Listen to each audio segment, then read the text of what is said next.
High বন্ধুরা, কেমন আছো তোমরা? এখন দুপুরবেলা শুয়ে আছি। তোমরা কেমন আছো আমাকে কমেন্ট করে জানাবে, ঠিক আছে? তোমাদের খাওয়া দাওয়া হয়ে গেছে? আমার এখনো খাওয়া দাওয়া হয়নি।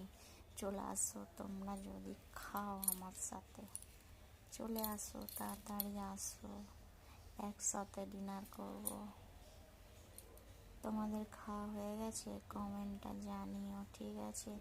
বাট আমি প্রথমে ভিডিও করলাম, কিন্তু আমি কিছু জানি না, ঠিক আছে? কিছু যদি ভুল হয়ে থাকে তোমরা একটু ক্ষমা করে দিও। বোন কি দিদি ভাই কি যাই হোক ভাবে তোমরা একটু আমাকে ক্ষমা করে দিও। আমি জানি না ভিডিও করতে, তাই আমি যদি ভালো লাগে লাইক কমেন্ট